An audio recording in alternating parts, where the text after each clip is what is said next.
नमस्कार साथियों, मेदिनी ज्योतिष की श्रृंखला में आज की वीडियो का विषय है कि देश की कुंडली कैसे बनाई जाती है।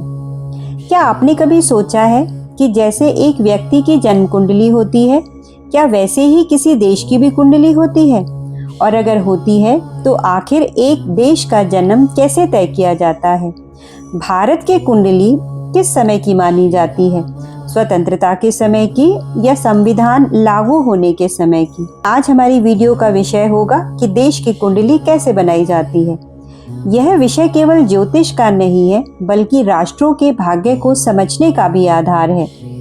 जब भी हम ज्योतिष की बात करते हैं तो सामान्यतः हमारे मन में किसी व्यक्ति की जन्म कुंडली आती है, लेकिन मेदिनी ज्योतिष हमें ये बताती है कि केवल मनुष्य ही नहीं, बल्कि देश, राज्य, साम्राज्य और पूरी सभ्यताओं की भी कुंडली बनाई जा सकती है।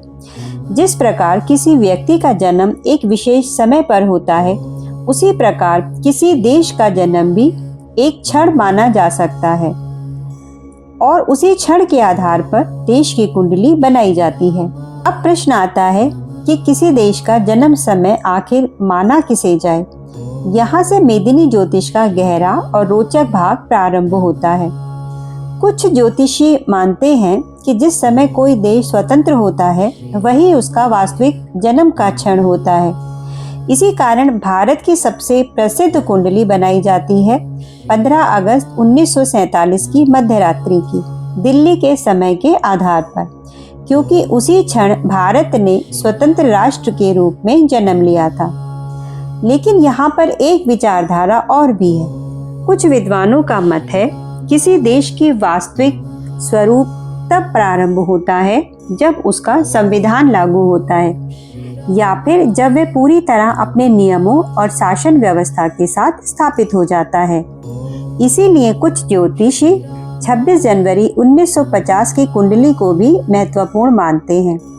यानी मेदिनी ज्योतिष में देश की कुंडली बनाना केवल गणना नहीं, बल्कि गहरी वैचारिक समझ का विषय भी है। अब प्रश्न आता है कि देश की कुंडली में क्या देखा जाता है। सबसे पहले देखा जाता है लगन। जिस प्रकार हम किसी व्यक्ति की कुंडली में भी सबसे पहले हम उसका लगन ही देखते हैं, जिस प्रकार किसी व्यक्ति की कुंडली में लगन उसके शरीर और व्यक्तित्व को दर्शाता है, उसी प्रकार देश की कुंडली में लगन उस राष्ट्र की स्थिति, उसकी पहचान और दिशा को दर्शाता है। इसके बाद सूर्य को देखा जाता है। मेदिनी ज्योतिष में सूर्य केवल एक ग्रह नहीं, बल्कि सत्ता, सरकार, राजा, प्रधानमंत्री और नेतृत्व का प्रतीक भी होता है।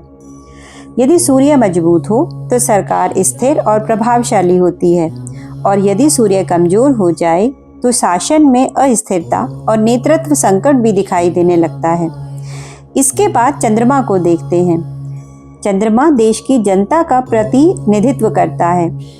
जनता की भावनाएं, मानसिक स्थिति, संतोष, असंतोष, ये सब चंद्रमा से देखे जाते हैं। यदि चंद्रमा पीड़ित हो तो जनता में भय, असंतोष और अशांति बढ़ सकती है। अब आते हैं शनि पर।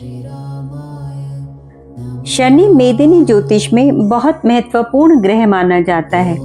यह कानून, न्याय, श्रमिक वर्ग, संघर्ष, कठिनाइयों और सामाजिक व्यवस्था का कारक होता है। जब शनि का प्रभाव कठिन हो तो देश में बेरोजगारी, विरोध प्रदर्शन, आर्थिक दबाव और संघर्ष बढ़ सकते हैं। यही कारण है कि मेदिनी ज्योतिष केवल भविष्य बताने का माध्यम नहीं, बल्कि राष्ट्रों की ऊर्जा और दिशा को समझने का विज्ञान भी है। कई बार बड़े बड़े युद्ध, आर्थिक संकट, महामारी या राजनीतिक परिवर्तन पहले से ही देश की कुंडली में दिखाई देने लगते हैं। और यही कारण है कि प्राचीन काल में राजा महाराजा भी अपने राज्य की कुंडली बनवाते थे और महत्वपूर्ण निर्णय ज्योतिषीय संकेतों के आधार पर लेते थे। तो आप समझ ही गए होंगे कि मेदिनी ज्योतिष में किसी देश की कुंडली कैसे बनाई जाती है और वह क्यों इतनी महत्वपूर्ण मानी जाती है। यह केवल ग्रहों की स्थिति नहीं, बल्कि पूरे राष्ट्र के भाग्य, दिशा और भविष्य का संकेत होती है। तो अगर आप मेदिनी ज्योतिष को गहराई से सीखना चाहते हैं तो इस श्रृंखला को जरूर फॉलो कीजिए। अगली वीडियो में हम जानेंगे संवत्सर प्रवेश कुंडली क्या होती है। तो साथियों, इसी के साथ अपनी वीडियो का यहीं पर समापन करती हूँ। आपका दिन शुभ रहे। नमस्कार।